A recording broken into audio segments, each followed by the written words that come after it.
If you've made the decision to incorporate, the next common point of confusion is how you should compensate yourself. Your two choices are salary versus dividends, and people have pretty strong opinions on both sides of that, which makes things confusing. My name is Matt, and I'm a retired physician myself. I now work as a flat fee certified financial planner, helping Canadian doctors evaluate these decisions using evidence rather than rules of thumb. The salary versus dividends question comes up constantly. So let's have a look at our new doctor, Alex, who is just incorporated. Ideally, he would have figured this out before incorporating, but for the sake of this video, let's just imagine that he didn't. So Alex is in the staff room between cases, and he's asking colleagues how they pay themselves from their corporations. The advice comes quickly and confidently, which, let's be honest, is often how financial guidance is delivered in staff rooms. Doug, a surgeon in his late 50s, is the first one to chime in. I only take dividends, he says. They're taxed at a lower rate, and I don't have to pay CPP like you do if you take a salary. That sounds appealing, but it leaves out an important piece, and that's corporate tax. Dividends are often compared to salary using personal tax rates only. That ignores the corporate tax that must be paid first before a dividend can be distributed. Salaries are deductible to the corporation, which means that there's no tax at the corporate level. Once both layers are included, corporate tax first and personal tax second, total tax on salary and dividends is pretty much similar. That's the whole intent of tax integration. Dividends are not actually taxed less than salary, but there are definitely differences between dividends and salary. If Alex takes only dividends, he doesn't generate RRSP room. Most of his long-term savings are going to remain inside of his corporation where investment income is taxed annually.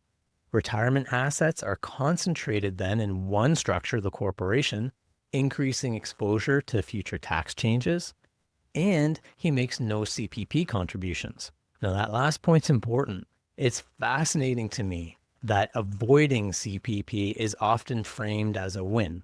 I and every expert that I know of who actually understands CPP thinks it's a really important and valuable part of retirement planning.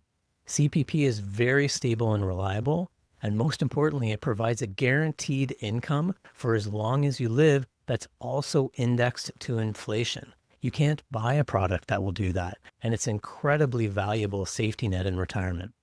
Thinking about CPP as a tax to be avoided rather than as a pension that actually pays out is a mistake in my opinion.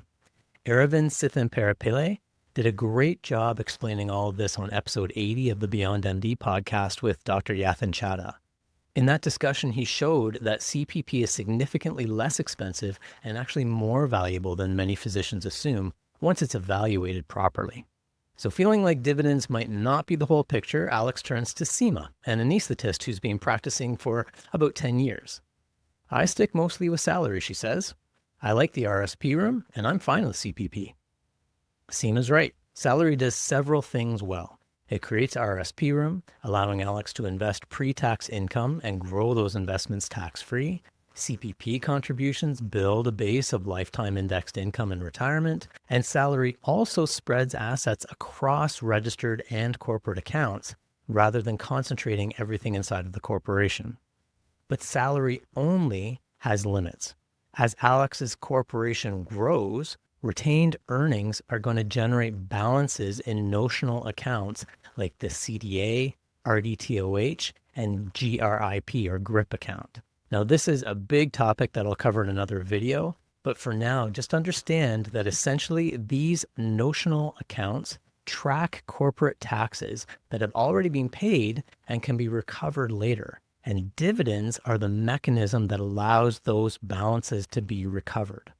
So in simple terms, if Alex never pays dividends, those accounts can accumulate, which is very tax inefficient.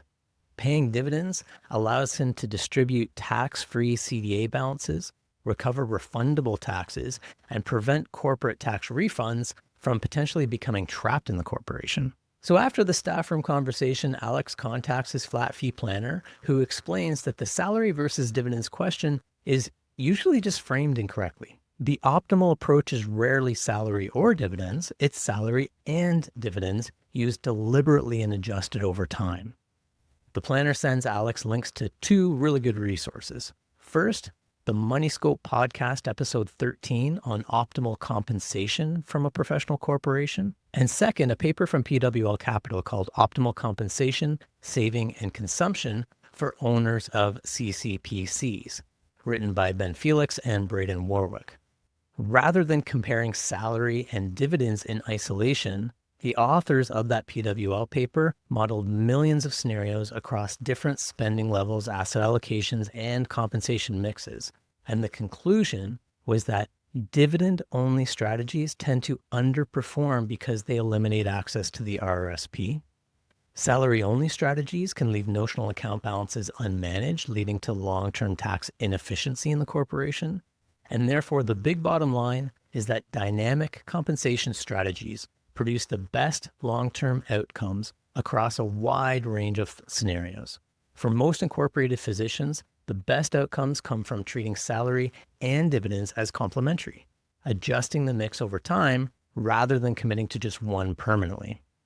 During your earning years, salary should form the backbone of your compensation.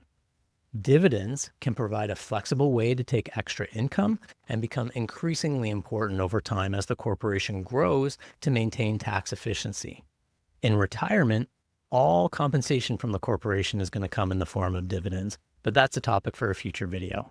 In the next video, we'll move from which compensation tools to use to the practical question of how much compensation to take each year and what an appropriate mix of salary and dividends can look like at different stages of a physician's career.